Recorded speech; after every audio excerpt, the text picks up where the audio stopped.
I'm going to say something I thought I would never, ever say.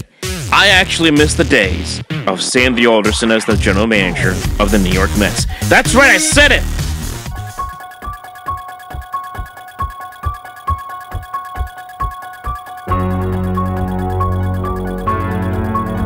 It is a Halloween edition of the Open Mic program here on the Sports Talk Nation. Welcome aboard, everybody. Michael Cohen here with you, and we've got a lot to discuss today. Now, we're going to do our NFL picks a little later on that we'll see in a separate video. We're also going to talk to Chris Hogan of 27 Outs Baseball to talk about the World Series and recap that as the Red Sox, again, defeated the Los Angeles Dodgers in 5 games. That will be in a separate video as well. But this one, we're going to focus on the New York Mets. And if you are a Mets fan on this Halloween, you have to wonder whether you're getting a trick or a treat after this team, this baseball team, went ahead and brought in Brodie Van Wagenen, who had been the co-head of CAA, one of the more prominent agencies, sports agencies in the country, to be their general manager, a move that just reeks of the Wilpons being the Wilpons. I think that there's really no other way to describe it. Now, think about this for a second. Take a step back. Things aren't great in New York right now. If you are a New York sports fan, it's not really good. Yankees get knocked out of the playoffs. They have their issues, of course, with Aaron Boone. Fans don't like Aaron Boone over there. You have the Giants right now at 1-7. They're a complete train wreck. I mean, even their backup quarterback, Kyle Lauletta, gets arrested the other day, as he was expected to be the potential starter when the Giants came out of their bye week in 2 weeks. That's not going to happen now. As the Giants just can't get out of their own way. Everything's happening wrong for them at every turn. You have the Jets, who are, well, the Jets. Yes, Sam Darnold has been decent, but it's been a complete and utter disaster. Other than that, Todd Bowles is proving week in, week out that he is not the right guy to be the head coach of this team. And don't get me started on the Knicks, or the Nets, or even the hockey teams, the Devils, who have gotten off to a good start this year. But it's not good. It's not good times if you are a New York sports fan. It's not good times at all. So here are the Mets, coming off of a 77-win season, coming off of a season where they started 11-1, collapsed, as we all know, in the month of June, where they won only 5 games. Their season basically ended that month, and then somehow, someway, pieced it together with some scrappy young players at the end of the season, and somehow got the 77 wins to end the season. And for a short time, you could sit there and make the argument that the Mets were not the worst team in their own division. Be tough to do, but you can make that argument. Now, after what they have done, as far as their general manager is concerned, you can't help but sit there and say that the Mets may have been outlapped by the Florida Marlins of all teams. Because I don't understand this hire. This was a team that had former Brewers general manager Doug Melvin as a serious candidate, Tampa Bay Rays executive Chaim Bloom as a serious candidate. Heck, they even interviewed former Yankees assistant general manager Kim Ning as a potential candidate. Any one of those three has more qualifications than Brodie Van Wagenen. Again, Van Wagenen, 18 years as a sports agent. Nothing against that.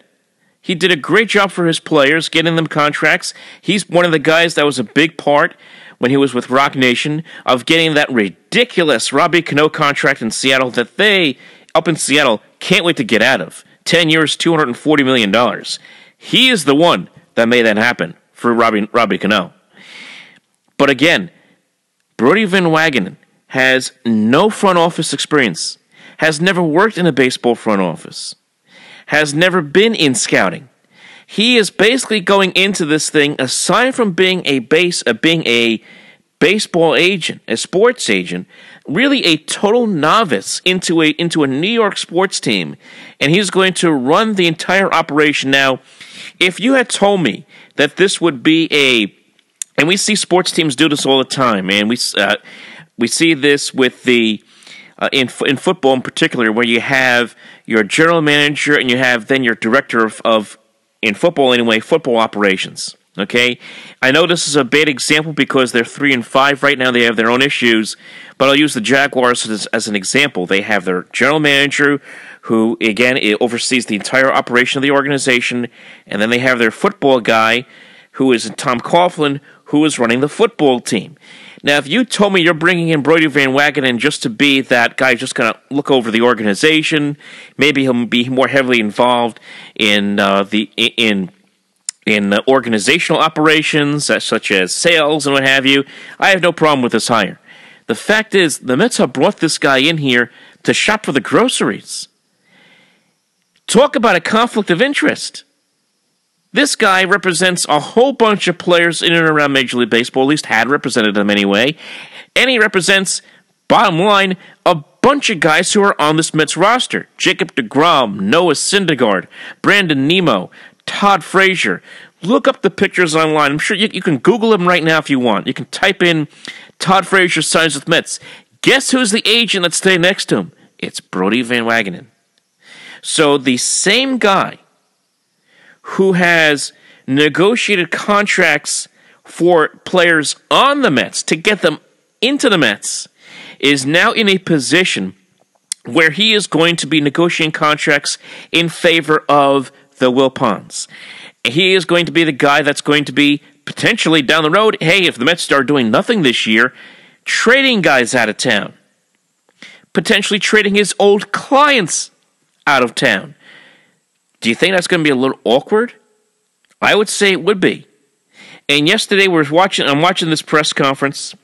It wasn't a very long press conference at all. It was about 15 minutes, which is kind of short when you think about how these teams like to go with pomp and circumstance with these kind of things, and you have extended Q&A right there at the podium and an extended speech. Really wasn't that case at all.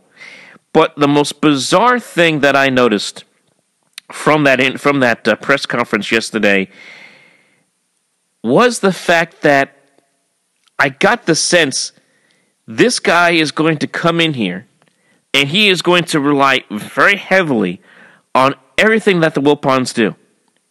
And it makes you wonder, who is in control of the team? Is it Brodie Van Wagenen? Is it Jeff Wilpon? That's probably door number 2. You probably go through that door.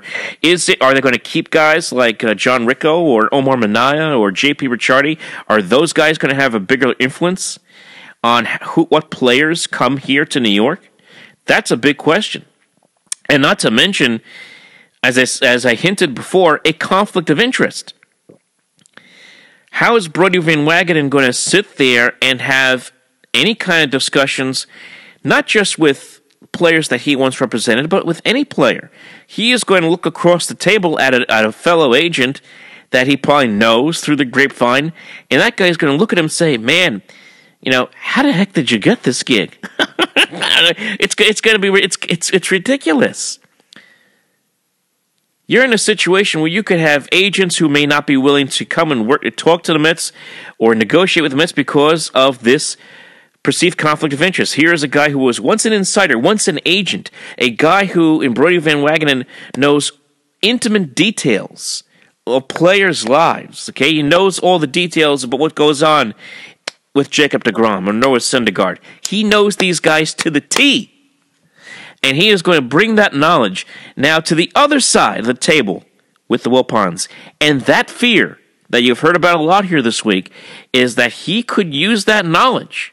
Not saying he will, but he could use that knowledge against those players in contract negotiations. Now, there is provisions in the contract, as we heard Jeff Wilpon describe yesterday, that prevent Van Wagenen from getting too heavily involved because of conflict of interest, as far as, I guess, negotiating with guys who were once his clients. And again, that begs the question, what kind of power does this guy have?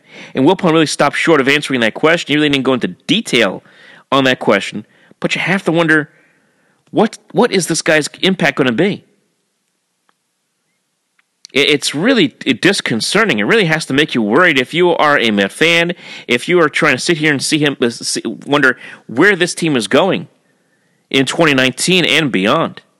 Because right now they are looking like a team that's going nowhere. Now, I found this a very interesting quote, and I was leafing through the internet looking for more information about what's going on here, and very interesting. This was more of an opinion editorial on SB Nation, Beyond the Box Score, written by Dan Epstein, so I'll give him credit for this.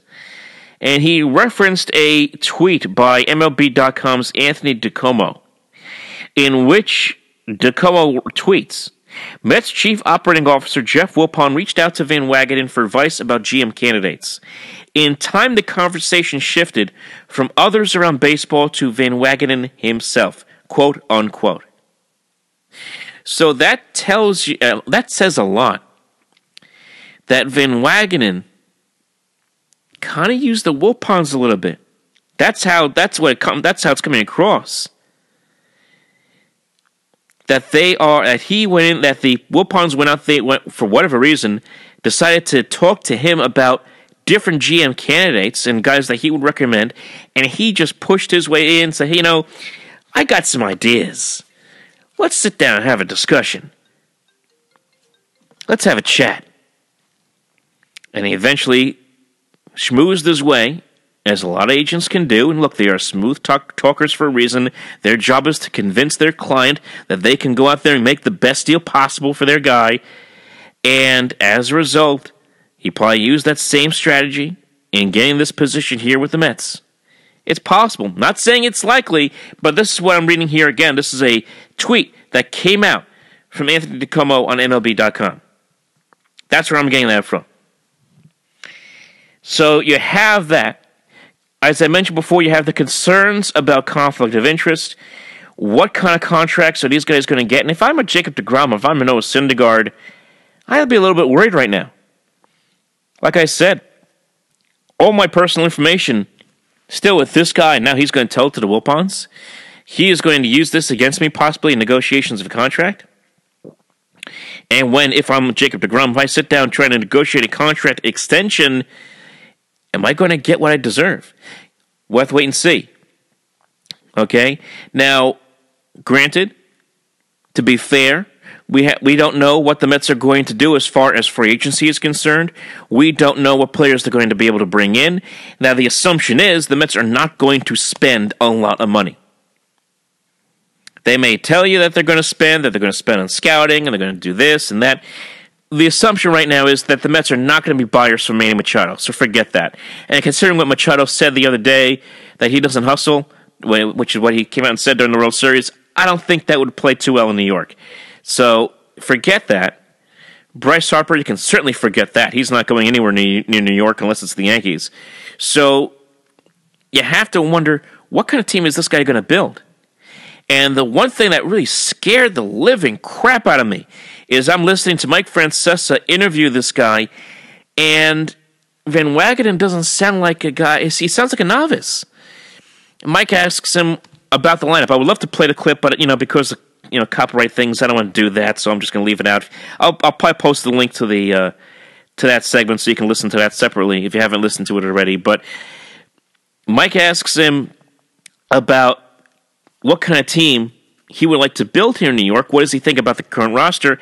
And he thinks that it's a good roster. And Mike's like, what? He says, what do you mean it's a good roster? And Van Wagenen kept insisting that this was a good baseball team that he wants to build around. But you got to be kidding.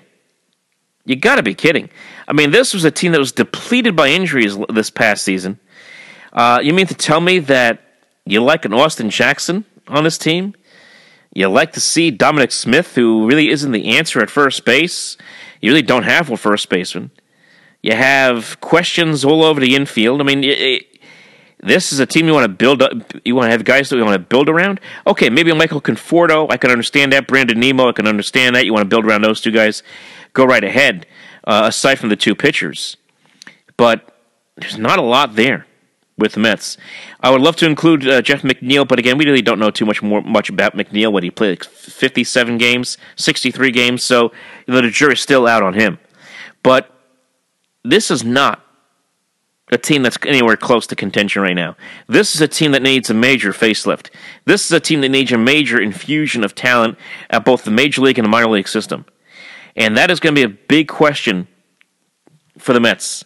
This team needed a general manager who was steeped in basically baseball academia, for that matter. I like to call it.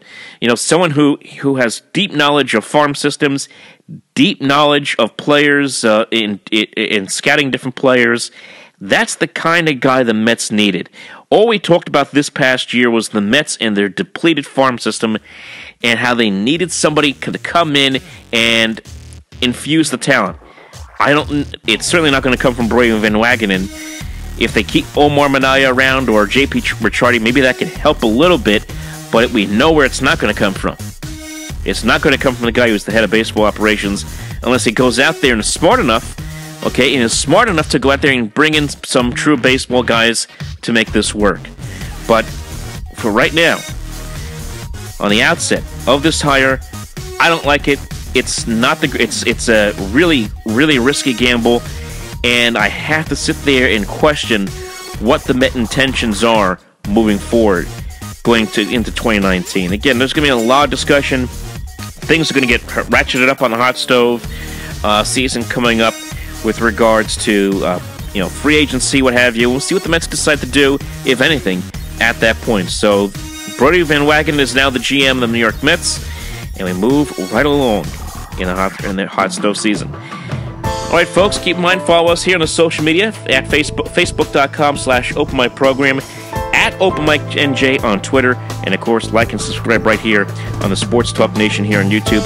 Remember, we got a couple other big videos coming up. We have our NFL Picks segment that's coming up as well on this channel, and we'll have a discussion with Chris Hogan on the Boston Red Sox. Take care, everybody. Talk to you next time.